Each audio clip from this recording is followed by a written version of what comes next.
હું આપ સૌને વિનંતી કરું છું કે આપ સૌએ જે આખી જે ગૌશાળાનું આપણે જે નિહાળીશું તો નિહાળ્યા બાદ આપ સૌને વિનંતી કરું છું કે આ જે ગૌશાળા એ આપ સૌના દાનથી જ ચાલે છે, જેથી કરીને આવનારી જે હવે ઉત્તરાયણ આવી રહી છે, ઉત્તરાયણના પર્વ દિવસે આપણે એક મહિમા છે કે ઉત્તરાયણમાં બધા આપણે દાન કરીએ છીએ. તો દાન એવી જગ્યા કરીએ કે જ્યાં એ આપણે દાનનું પણ આપણે દાન આપણે પોતાને ફરી શકે. આપણે જોવો છો કે જે પ્રમાણે આપણે ગાય માતા નહીં સારવાર થાય છે ત્યાં નહીં કરતાં 2.5 થી 3 લાખ રૂપિયાનો દર મહિને ખર્ચો આવે છે. તો હું આપ સૌને વિનંતી કરું છું કે ઉત્તરાયણ નિમિત્તે જ્યાં પણ શ્રી માધવ ગૌશાળાના ટેબલ લાગ્યા હશે અને આપ સૌ માધવ ગૌશાળા આવીને ગાય માતાને ઘાસચારો ખવડાવી જે પણ આપ સૌ દાન કરશો કે તેનાથી આપનું આખું વર્ષ આપના દાન થકી આ ગૌશાળા ચાલશે. આપને એક બેંક એકાઉન્ટ પણ છે, તેની ડિટેલ પણ તમને મળશે, સ્કેનરની સુવિધા પણ છે, સાથે આપની સંસ્થા એટીજી હેઠળ છે કે જેથી આપને ઇન્કમટેક્સમાં પણ રાહત મળશે. જય શ્રી રામ, જય ગૌ માતા. જય શ્રી રામ, જય ગૌ માતા. સાંસ્કૃતિક રક્ષા સમિતિ સંચાલિત શ્રી માધવ ગૌશાળા એન્ડ એનિમલ હોસ્ટેલ જે આપ સૌ જો નિહાળી રહ્યા છો તે ઉધના વિસ્તારમાં આવી છે. આ જે ગૌશાળા છે તે નિરાધાર દિવ્યાંગ બીમાર ગૌવંશની સેવા કરતી આવી છે અને આ સેવામાં નહીં કરતાં આપના ઉધના વિસ્તારના 300થી વધુ યુવાઓ જોડાયા છે. આપ જોઈ રહ્યા છો આજ 2 દિવસ પહેલાં એક હજીરાથી કેસ આવ્યો હતો જે આ ગૌ માતાનો અકસ્માત થયો હતો અને ઇન્જર થયો હતો. એના જે પગમાં પણ ખાસી એવી ઇન્જરી જ આવી છે. તે જ પ્રમાણે જુઓ છો જે આ બીજી ગૌ માતા છે એને પણ અહીંયા આખું આપણે જોઈ રહ્યા છો કે એને જે ચામડાનો આખો જે પડ આવે છે તે આખો નાખો નીકળી ગયો છે. એ ગૌ માતા ઘણી પીડાઈ રહી છે. એમની આ સારવાર આ શ્રી માધવ ગૌશાળા એનિમલ હોસ્ટેલ ખાતે થઈ રહી છે. હું આપ સૌને આજે આ ગૌશાળાની એક સેવાઓ બતાવવા માગું છું કે આ ગૌશાળામાં આ કેન્સર પીડિત ગાયો જે તમે આપ જોઈ રહ્યા છો જે આ જે ગાય માતા જે ઊભા છે તે એક કેન્સર પીડિત છે અને તેને એક આંખ આખી ફૂટી ગઈ છે. સાથે સાથે બીજી એક જે આંખ છે તેમાં પણ નહીં કરતાં 10%ની આસપાસ જ એમને દેખાઈ રહ્યું છે. અને આ ગાય માતા આ જે છે તેમણે પણ લંપી વાયરસ થઈ છે. નહીં કરતાં આ માધવ ગૌશાળામાં 25થી વધુ લંપી વાયરસવાળી ગૌવંશનું ઇલાજ કરવામાં આવ્યું છે અને 22થી વધુ ગૌ માતાની રિકવર કરવામાં આવી છે. આ જે ગૌશાળા જે છે તે ઉધના વિસ્તારમાં આવી છે. આ ગૌશાળામાં દરેક પ્રકારની ગાયો છે, ગૌવંશ છે. જે આપણે આ ગૌ માતાને જોવો છો એ બંને આંખોથી સુરદાસ છે. એને આપણે જો જોવો છો દેખાઈ રહ્યું છે કે એને આંખે દેખાતું નથી, એને બંને આંખે દેખાતું નથી. આ તો જ્યારે આપનો હાથ જાય છે ત્યારે એને ખબર પડે કોઈ ખાવાનું એને આપી રહ્યું છે. જો આપણે આરામ જોઈ રહ્યા છો એની આંખો પાસે આપણે ફરાવીએ છીએ, કોઈ પલકારા કે કશું મારતું નથી, બંને આંખેથી આ ગૌ માતાને દેખાતું નથી. આવી તમામ ગાયોનું આ ગૌશાળામાં સેવા કરવામાં આવે છે. ઘણી ખરી ગાયો એવી છે કે જે 2 પગે 3 પગે ચાલે છે. કારણ કે જો આપણે આજે આ ગાય આમનું પણ જોયું છે એ પણ 3 પગ ઉપર છે.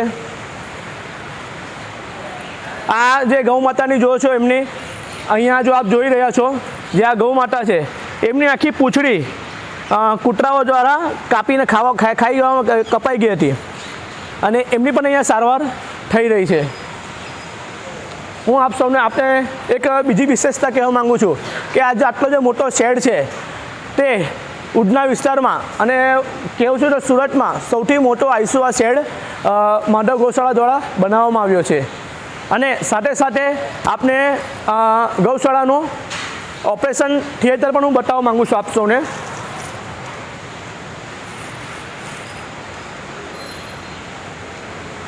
આ જે છે ઓટી રૂમ છે અને ઓટી ટેબલ છે તે ગૌ માતાનું ઓપરેશન કરવા માટે કે આ જગ્યા ઉપર ગૌ માતાને રાખી આ હાઇડ્રોલિક ટેબલ છે કે જેથી કરીને ડૉક્ટરો દ્વારા સારી રીતે એ ગૌ માતાનું ટ્રીટમેન્ટ કરી શકે છે, ઓપરેશન કરી શકે છે.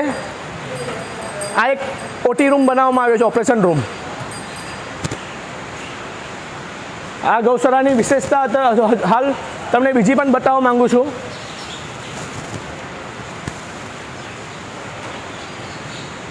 કે આ જે ગૌશાળામાં જે ગાડું છે એ ગાડું આપણે આપણા હિન્દુ ધર્મમાં કહેવાય છે ને કે મહાદેવજી જે શંકર ભગવાન જે લગ્ન કરવા ગયા હતા તો ત્યારે પણ એમને નંદી મહારાજને સાથે રાખીને નંદી મહારાજની ઉપર સવારી કરીને લગ્ન કરવા ગયા હતા. તો એ આપણે કોન્સેપ્ટ લઈને આવ્યા છે અને આપણે ધાર્મિક કાર્યક્રમ લગ્ન કાર્યક્રમ માટે બેલોડ સાથે રાખીને એક ગાળાનું આયોજન કરવામાં આવ્યું છે. અને આ ગાળા થકી જે પણ કંઈક આવક આવે છે ત્યાં બીમાર ગૌવંશની દવા અને ચારામાં આપણે એનો ઉપયોગ કરીએ છીએ. હું તમને એક જે ગૌશાળાનું ચિકિત્સા કક્ષ છે એ પણ બતાવવા માગું છું. ત્યાં નહીં કરતા દર મહિને 80,000થી વધુ દવાઓ આ ગૌશાળામાં લાગે છે. 80,000થી વધુ દવાઓ અહીંયા લાગે છે. અને આ તમામ દવાઓ આજે આપણે તમને બતાવી એ બીમાર ગૌવંશના માટે લાગી રહ્યું છે. મારી આપ સૌને વિનંતી છે કે આવનારી જે ઉત્તરાયણનો પર્વ છે એ ઉત્તરાયણના પર્વમાં આપ સૌ જાણો છો કે એક દાનનો મહિમા છે. અને હું આપ સૌને એક વિનંતી કરવા માગું છું કે આપનું દાન એવી યોગ્ય જગ્યા કરો કે જ્યાં આપણે એને દાન આપનું ફરી શકે છે, આપણે એનું પુણ્ય મળી શકે છે, જેથી કરી જે આપણે આ બીમાર ગાયો છે તેને બચાવી શકીએ છીએ, એનું આપણે રક્ષણ કરી શકીશું. જય શ્રી રામ, જય ગૌ માતા. આઈસુ સાઈડ પણ જોયો કે જ્યાં બીમાર ગાયો માતા છે જ્યાં તે ઊભી થઈ શકતી નથી. સાજી થયા બાદ 80% જો સાજી થાય છે ત્યારબાદ તે ગૌ માતાને આપણે આ નવો એક બીજો એમના માટે એક શેડ બનાવ્યો.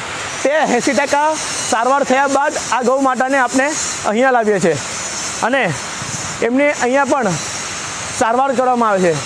આપણે આ જોવો છો કે આજે નંદી મહારાજ છે એ પણ લંપી વાયરસ સાથે એ પણ હવે સારા અને સ્વસ્થ થઈ ગયા છે. સાથે સાથે આપણે જો આ જોઈએ છે એક ખચ્ચર છે તે પણ એક આંખે એની ફૂટી ગઈ છે. આ બાજુની જે જોઈ રહ્યા છે આપનો કે એમની પણ એક આંખ આખી આ ફૂટી ગઈ છે. સાથે એમના બંને પગમાં ઇન્જરી હતી, એમની પણ સારવાર કરવામાં આવી. પગેથી એ બંને સારા થઈ ગયા છે. પણ આંખ આપણે જોઈ રહ્યા છે કે આખી એમની એક આંખ દિવ્યાંગ એક ફૂટી ગઈ છે. આપણે આ બધા જે જોયા છે નંદી મહારાજ, આ તમામ જે નંદી મહારાજ જે રસ્તામાં જે છોડી દેવામાં આવે છે નિરાધાર, જે 15 દિવસ મહિનાના હોય છે ત્યારે પશુપાલક જે અમુક છે તેમાં દ્વારા છોડી દેવામાં આવે છે. તેવા નંદી મહારાજોની પણ આપણે અહીંયા રાખીને સેવા કરવામાં આવે છે. એમાં ઘણા ખરા આપણે જોઈએ છે કે ત્યાંથી આઈસુ શેડમાંથી પણ લંપીવાળા જે છે તે લંપીવાળાને પણ સ્વસ્થ થયા પછી એમને અહીંયા મૂકવામાં આવ્યા છે. આ તમામ ગાય આપની આખી આ ગૌશાળાની જો હું વાત કરું, કોઈ ગાય દુધારું નથી. આખી ગૌશાળામાં નહીં કરતા દર મહિને 2.5 થી 3 લાખ રૂપિયાનો આપણો ખર્ચ આવે છે, પરંતુ 1 પણ રૂપિયાની ઇન્કમ નથી. આ ગૌશાળા આપ સૌ દાતાઓથી, આપ સૌના ખર્ચાથી જ ચાલે છે.